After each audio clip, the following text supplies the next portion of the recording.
YouTube ಬಾಂಧವರಿಗೆ ನನ್ನ ನಮಸ್ಕಾರಗಳು. ವೀಕ್ಷಕರೇ, ಇವತ್ತಿನ ಈ ಒಂದು ಸಂಚಿಕೆಯಲ್ಲಿ ನಾನು ನಿಮಗೆ ಸ್ತ್ರೀ ಹಾಗೂ ಪುರುಷ ವಶೀಕರಣವನ್ನು ಮಾಡೋದು ಹೇಗಂತ ತಿಳಿಸ್ಕೊಡ್ತಾ ಇದ್ದೀನಿ. ಹಾಗೂ ಈ ಒಂದು ಸ್ತ್ರೀ ಹಾಗೂ ಪುರುಷ ವಶೀಕರಣವನ್ನು ನೀವು ಮಾಡಬೇಕಾದ್ರೆ ತುಂಬ ನಿಮ್ಮ ಯೋಚನೆ ಹಾಗೂ ಆಲೋಚನೆ ಹಾಗೂ ಮನಸ್ಥಿತಿ ಎಲ್ಲ ತುಂಬ ಒಂದೇ ಕಡೆ ಇರಬೇಕು.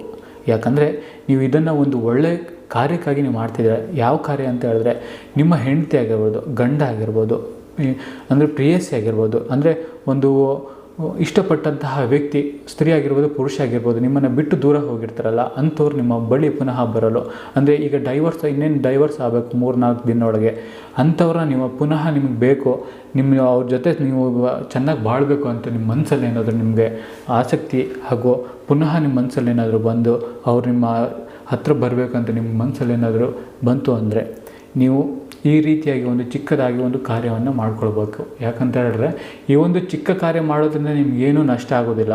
ಆದರೆ ನೀವು ಈ ಒಂದು ಕಾರ್ಯವನ್ನು ಮಾಡಬೇಕಾದ್ರೆ ಒಂದು ಶ್ರದ್ಧೆ ಹಾಗೂ ಭಕ್ತಿಯಿಂದ ಮಾಡುವಂಥದ್ದು. ಶ್ರದ್ಧೆ ಹಾಗೂ ಭಕ್ತಿಯಿಂದ ನೀವು ಮಾಡಿದ್ದಾದಲ್ಲಿ ನಿಮಗೆ ಈ ಕಾರ್ಯ ನಿಮಗೆ ಫಲ ನೀಡ್ತದೆ ವೀಕ್ಷಕರೇ. ಹಾಗಾದರೆ ಅದು ಹೇಗಂತ ಈ ಒಂದು ವಿಡಿಯೋದಲ್ಲಿ ತಿಳಿಸ್ಕೊಡ್ತಾ ಇದ್ದೀನಿ. ಇದನ್ನು ಮಾಡಲು ಬೇಕಾಗುವಂಥ ವಸ್ತುಗಳು ಕೇವಲ ಒಂದು ಎಲೆ, ಒಂದು ಲಿಂಬು, ಒಂದು ಮಾರ್ಕರ್ ಹಾಗೂ ಒಂದು ಕರ್ಪೂರ ಬೇಕು. ಇಷ್ಟು ವಸ್ತುಗಳು ನಿಮ್ಮ ಬಳಿ ಬೇಕು. ಬನ್ನಿ ಹಾಗಾದರೆ ಮಾಡೋದು ಹೇಗಂತ ತಿಳಿಸ್ಕೊಡ್ತಾ ಇದ್ದೀನಿ.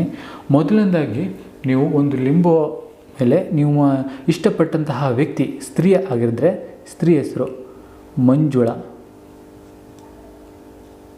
ಪುರುಷ ಆಗಿದ್ದರೆ ಮಂಜು ಅಂತ ಹೆಸರು ಬರ್ಕೋಬೇಕು. ಈ ರೀತಿ ಹೆಸರು ಬರ್ಕೊಂಡ ನಂತರ ನೀವೇನು ಮಾಡಬೇಕು ಅಂದರೆ, ಇಲ್ಲಿ ಎಲೆ ಮೇಲೆ ಬರ್ಕೋಬೇಕು ಮಂಜು.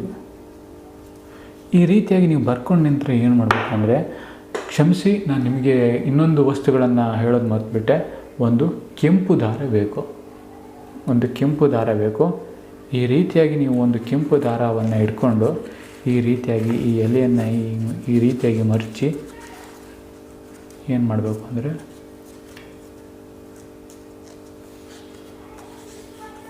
ಈ ರೀತಿಯಾಗಿ ಕಟ್ಟಬೇಕು.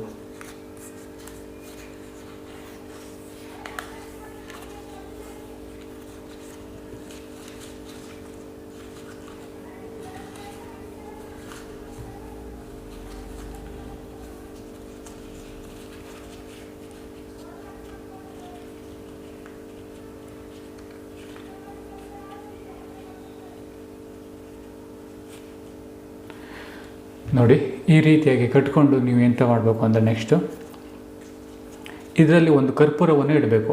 ಇಲ್ಲಿ ಕರ್ಪೂರವನ್ನಿಟ್ಟು ನಿಮ್ಮ ಕೈಯಿಂದ ಹಸ್ತದಿಂದ ನೀವು ಈ ರೀತಿಯಾಗಿ ಇಟ್ಕೊಂಡು ದೇವರ ಮುಂದೆ ನೀವು ನೀವು ಇದನ್ನು ಸಂಕಲ್ಪ ಮಾಡ್ಕೋಬೇಕು.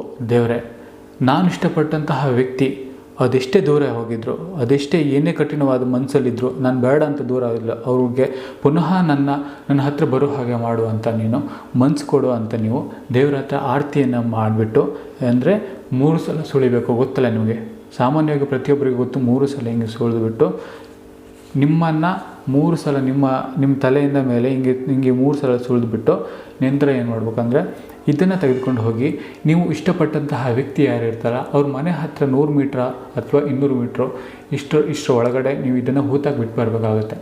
ಹೂತಾಗಿ ಬಿಟ್ಟು ಬಂದು ನಿಮ್ಮ ದಿನನಿತ್ಯದ ಕಾರ್ಯ ಏನಿರ್ತದೆ ಅದನ್ನು ನೀವು ಮಾಡ್ಕೊಳ್ಳಿ. ಯಾಕಂದರೆ ಇವರು ಬರೋದು ನಿಮಗೆ ಕೇವಲ ಒಂದು 9 ದಿನಗಳೊಳಗಡೆ ನಿಮಗೆ ಇಷ್ಟಪಟ್ಟಂತಹ ಸ್ತ್ರೀ ಅಥವಾ ಪುರುಷ 9 ದಿನಗಳೊಳಗಡೆ ನಿಮ್ಮ ಹತ್ರ ಬಂದೇ ಬರ್ತಾರೆ. ಇದಂತೂ 100% ಸತ್ಯ. ಈ ಒಂದು ಕಾರ್ಯವನ್ನು ಮಾಡಬೇಕಾದ್ರೆ ತುಂಬ ಶ್ರದ್ಧೆ ಭಕ್ತಿಯನ್ನು ನೀವು ಮಾಡಿ ಖಂಡಿತವಾಗಲೂ ಫಲ ನೀಡ್ತದೆ.